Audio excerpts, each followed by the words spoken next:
Bueno, vamos a hablar de este tema de Cuba, Paula, porque se ha generado una gran polémica. Por el lado de la izquierda colombiana, pues están acusando al presidente, incluso para algunos ya están pescando en río revuelto para tratar de llevar al canciller a una moción de Imagínese censura, usted. después de la caída del ministro de la Defensa, por no haber votado a favor de Cuba. Del otro lado, los partidos de gobierno y los que respaldan al presidente, digamos la parte de la derecha, dice que es legítimo que el gobierno colombiano tome esta decisión toda vez que Cuba está amparando a los terroristas del ELN que pusieron la bomba, que ordenaron la bomba de la escuela de cadetes donde murieron también varios menores de edad, varias personas inocentes. ¿Qué va a pasar? Usted tiene un invitado. Pues sí, porque como históricamente Colombia siempre había tomado partido a votar en contra de este bloqueo, pues ahora, como usted nos contaba, Giovanni, se ha formado todo un revuelo y toda una polémica aquí en el país. Queremos saludar a esta hora a Frank Calzón. Él fue hasta hace poco y por más de 22 años el director del Centro para la Liberación en Cuba, para esa Cuba Libre. Se le conoce a él como uno de los cubanos que más ha luchado por esta causa alrededor del mundo y en materia internacional. Señor Calzón, muy buenos días y gracias por estar con nosotros aquí en Red Más Conexión. Buenos días, me da mucho gusto estar con ustedes y con los oyentes. Bueno, su lectura de esa abstención de Colombia en la votación de la ONU ayer. Yo creo que hay que... Bueno, primero déjenme aclarar que el voto de Colombia fue a favor de Cuba, porque Cuba es el pueblo cubano, Cuba no es la dictadura. Y el pueblo cubano y los cubanos libres agradecemos cualquier cosa que se haga en contra de la dictadura comunista que ha convertido a Cuba en el antecedente de Venezuela, y creo que los colombianos saben perfectamente lo que está sucediendo en el país vecino. Pero entonces, señor Calzón, ¿para usted la abstención es como un respaldo de todas maneras hacia el pueblo cubano?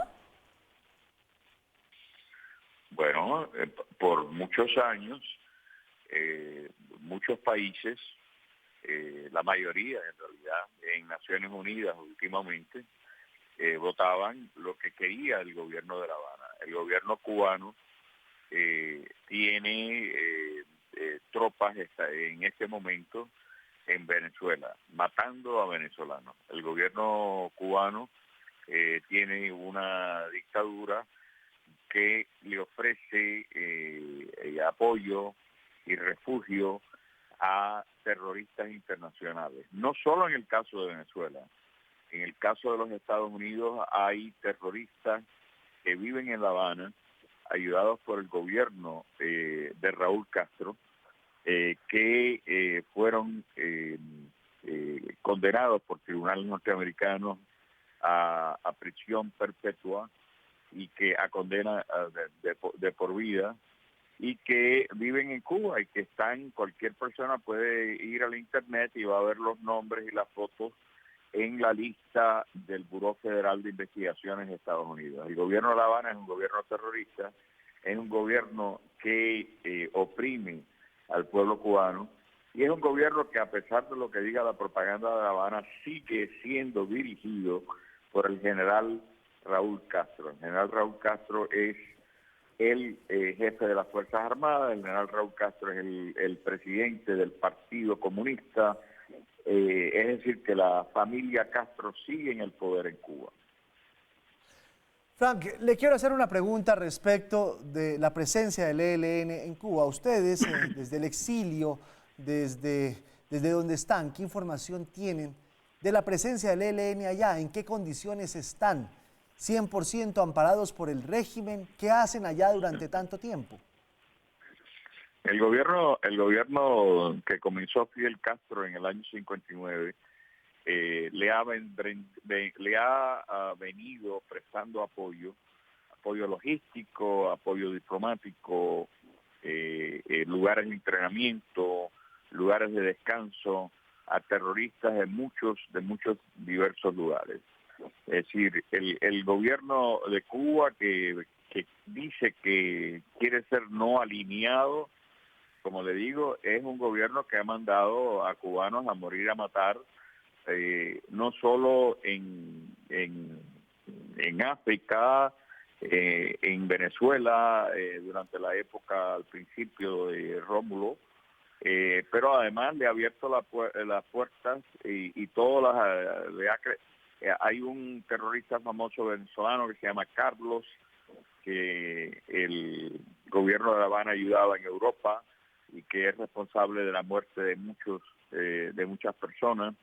Y los crímenes de terrorismo en las leyes internacionales nunca vencen. Es decir, usted puede ser un asesino hoy, un torturador hoy, y dentro de 20 años, o dentro de 30, o dentro de 40, a usted, si los tribunales internacionales lo pueden castigar. Yo creo que hemos visto lamentablemente el papel que ha jugado Cuba o el gobierno de La Habana en la región, y el caso de Colombia es un buen ejemplo. No hay ninguna razón porque el gobierno de esa isla en el Caribe juegue ese papel criminal en la historia de Colombia. Señor Calzón, ¿por qué los bloqueos, los embargos de los que ha sido objeto Cuba por años no han ejercido como esa presión suficiente para que haya un cambio de régimen político ahí en la isla? Bueno, primero que nada, el único bloqueo que ha habido en realidad fue el bloqueo en el año cuando la cuestión de la crisis de los cohetes norteamericanos. Lo que existe y lo que ha existido por tiempo es un embargo comercial. Y ese embargo comercial en realidad no es en gran parte se ha quitado desde hace muchos años. El gobierno de La Habana lo que es muy bueno en la propaganda y en la desinformación. El gobierno cubano, el gobierno de La Habana puede comprar en los Estados Unidos todo lo que quiera con tal de que lo pague. Lo que sucede es que el gobierno cubano ha comprado, por ejemplo, hace muchos años hasta millones de dólares en Argentina, después en autobuses argentinos. Después el gobierno argentino tuvo que decirle a los cubanos, ok, no tienen que pagar, le vamos a perdonar la deuda. Rusia le ha perdonado deuda, los españoles le han perdonado deuda, el gobierno cubano no paga.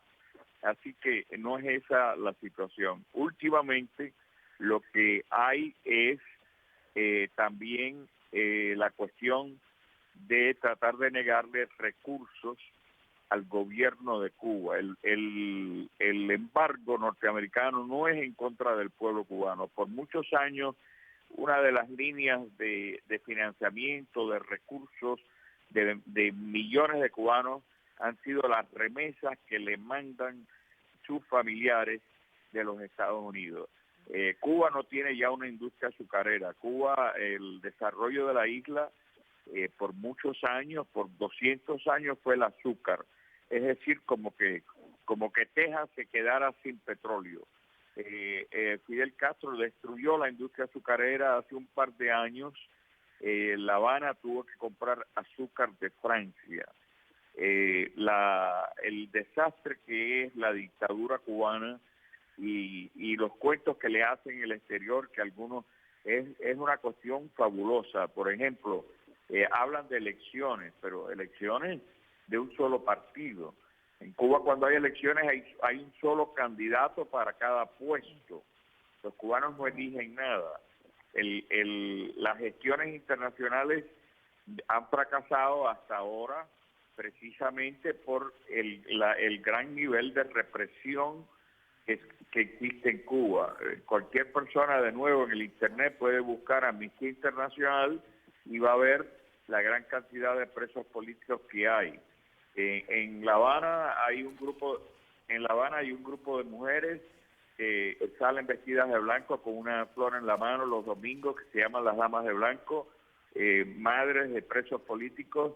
Estas mujeres todos los domingos la policía las recoge, las golpea, se las lleva presas y después de 2 o 3 días las vuelven a soltar. Eso viene sucediendo desde hace un par de años.